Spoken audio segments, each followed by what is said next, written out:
Oh, yeah. Coming to you live from WRUEN Tennessee. It's the Scribbling Woman. Hi, I'm Nancy Rue. You're a scribbling woman too, so welcome back to Women Creating Writerly Lives. Now, if you were with us last week, and if not, where the heck were you?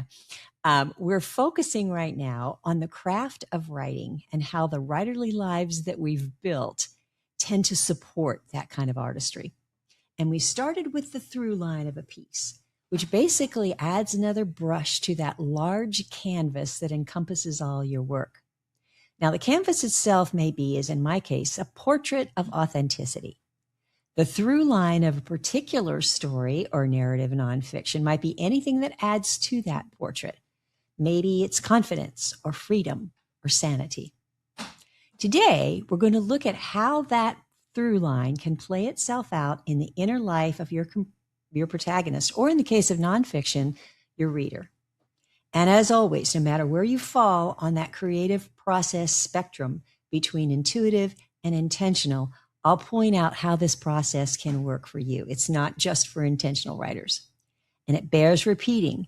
This is not about how to write. It's discovering how you write. Now, what we're talking about here is the character arc. And in general, it's just that. It's an arc which starts where you want your character to begin to follow that through line and ends when the hidden need is met. The through line has come to a stop. Now, if you're on the more intentional end of the creative process spectrum, you plan this out ahead of time. And this is actually my favorite part. I know how my current protagonist, Lorette, how lost she is at the beginning. I know what she needs to find, and I know the major steps in between. The steps I'm going to take you through today will hopefully resonate. As in, oh, yes, all of it, yes, I can make that work. Even if you tend to be more intuitive, you know the through line from last week. You'll figure out how to get from start to finish of that through line as you go along. Your favorite part is discovering as you write. The steps I'm about to describe probably won't happen for you before you start to write, but you can still stop and do them one by one as the story unfolds. The point is, one way or the other, the steps lead us where we need to go, but they're not actually steps on a staircase. They're more like stepping stones that you can arrange however you want to. That's a little bit more playful. So stepping stone number 1, determine where the protagonist is at the beginning.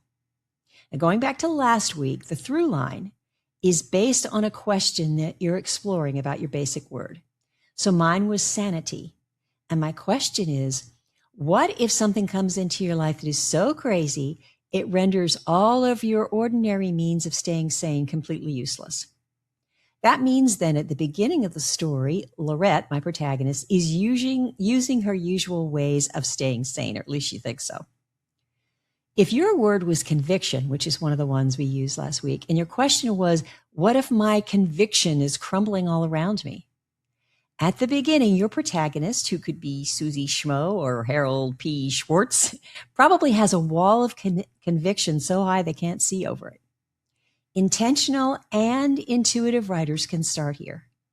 The more make it up as I go along creator can start the story with the question in mind and see how you can set your protagonist up for that. Starting the story is often the hardest part. I think this makes it a whole lot easier. Now, basically, at this starting point, your protagonist is either a bit of a hot mess but doesn't know it, thinks they've got this all together, or they're a bit of a hot mess, they know it, but they don't know why. Using our conviction example, Susie Schmo is the consummate church lady doing all the right things, and she doesn't realize that her husband and her kids are unhappy because she's behaving like she was baptized in vinegar. You can have that as an intentional writer in your head when you write Susie preaching from the kitchen sink as she's getting everybody out the door in the morning. Or as an intuitive writer, you can just put Susie in the kitchen and see what happens, knowing what you know about her. This is the usual world part of the character arc. This is how a story begins. This is what you set up at the beginning of a nonfiction piece. Stepping stone number 2, wherever you have that on your path. Decide where your character is at the end of the story. Okay, we're jumping from beginning to end. Again, going back to last week, the satisfying end to your story is the answering of that question you pose, which is the same as the meeting of the hidden need.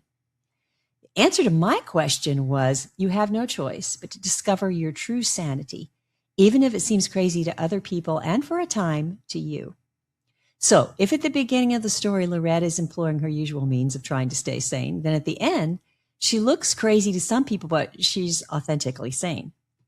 So let's say that the answer to the conviction question is, I will see the world differently without that wall around me, and I'll know what I truly believe. So if at the beginning, Susie Schmo is doing all the right things, oblivious to the feelings of her family, then in the end, she's going to see not only her family, but herself. Now, do we know the end exactly? Sometimes we do. Even sometimes intuitive writers know, oh, I want a story that ends this way. If we don't, intentional writers might have a general idea. We're willing to see how that works as we go. Intuitive writers will know the answer to the question in some vague way and are going to enjoy taking their protagonist on that journey. At either end, we need to know where we're headed, where we want to land. Even if that answer changes, we have a direction. This is the final act of a fiction book. It's the last few chapters of a nonfiction piece. So here's a hands-on for you. Take a piece of paper and turn it in a horizontal position. Yes. And make one point here at the bottom, and then on the alternate side at the top, place another point. This is where your character begins. This is where they end. And then fill that in, would you? For me, that is Lorette thinks she's her persona. At the end, she knows she's a little bit cray-cray, but that sounds sane to her. Okay? All right. Now, how do we get from point A to point B? And this is the middle of a piece of fiction, in the middle of a nonfiction work. And this can sometimes get kind of muddled. This is where we can lose our way. And hopefully this can help.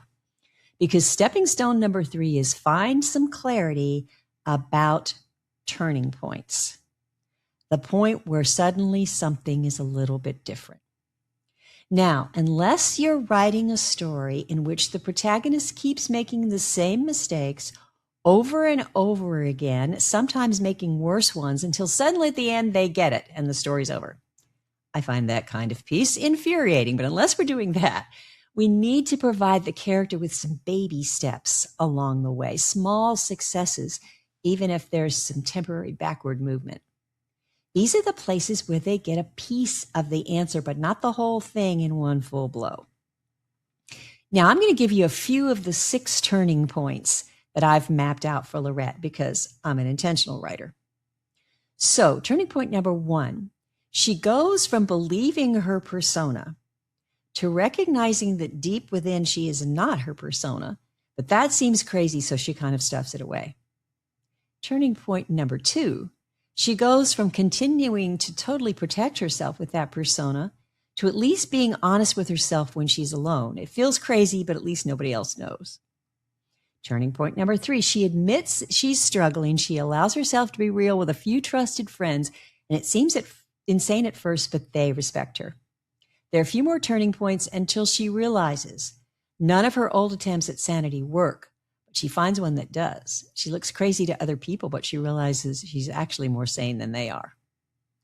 If you are an intentional writer type, then Susie Schmo's turning points might be she experiences the threat of a loss, but letting go of her convictions is so scary she just can't do it. She feels guilty about compromising. Turning point number 2, she really does lose something important, and she realizes she has to let go of her rules, but she doesn't know how. Then she loses something really vital to her. She lets go of that conviction, but she's so completely lost. Then she sees what's true, and finally she starts to rebuild her life from there. So if you're more intuitive, you write Susie Schmo in her usual world. Then you figure out how that world might begin to crumble, and you write those chapters. And then you see what rule does she have to let go of, and you write that part, and so on. So here's another hands-on for you. See if you can come up with 3 turning points and put those on sticky notes. And even if you're an intuitive writer, I promise you this is not planning. Just write them on sticky notes and then we'll come back to them in a minute. So you can stop and do this, or you can do this later. Now remember, this is the story, not the plot. We're focusing on the character's inner journey. I'm helping Lorette find true sanity. You may be guiding Susie Schmo to discover a truth that doesn't build a wall around her. The writerly life is always calling on us to visualize things, yes, either in writing or in some other artistic medium. As you consider your protagonist arc, can you consider a metaphor for how it moves? So, for example, is it a mountain climb with precarious cliffs and some of those really, really scary narrow pathways? Is it an ocean voyage with a lot of awful storms and then some seas that are so still there's no sailing? Is it a dance where the music is constantly changing and so are the moves? Is it a roller coaster ride, a trapeze act, a quiet pilgrimage to a strange land? Now, this is not the context. It's not the premise. Your protagonist is not actually climbing a mountain or doing a trapeze act. It's just a metaphor for the way the inner journey moves. Lorette's arc moves like a flight. And first of all, its trajectory is very definite. And then it gets a little wacky. It goes way off course until it finds freedom. Susie Schmo's moves like a vagabond, wandering along the path, but always seeing the next touchstone as it appears. This is not a description of how you write. It's a description of how your character experiences the meaning of the hidden need. Okay, so here's another hands-on for you. Take those 2 points and in between, create a visual. It can be that mountain, that ocean, that trapeze, those dance steps. And then place your sticky notes along that arc. So mine is a flight. This is a flight plan, right? And so at first it's very definite. We're going in a straight trajectory and then it begins to dip and it gets a little funky and a little scary until it sets off to freedom. That's a visual. Yeah. Now, if this is a hard concept to grasp, let's see how the writerly life can help you there. Because this life that you've built calls for time and space to reflect on your own life and not feel like you have to be putting words on the page all the time. Get that quota met. When have you experienced an inner change over time? Was it during a physical move to a new place, a change in a relationship? Maybe you went through a divorce or that relationship transitioned from friend to lover. Maybe it was a career shift, recovering from a loss of something important or grief journey.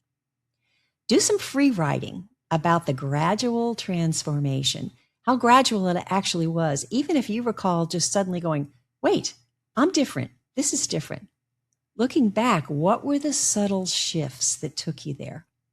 So, for instance, moving to a new place. You started off with grieving over the old place. The next turning point was to decide, I'm going to hate this new place. I'm going to do nothing to make it better so that I can go back to my old place. And then thirdly, you know what? I'm here to stay, so I guess I will turn this new place into the old place. And discovering that can't happen. The next turning point might have been, oh, wait, here's this one thing that I like, and so on.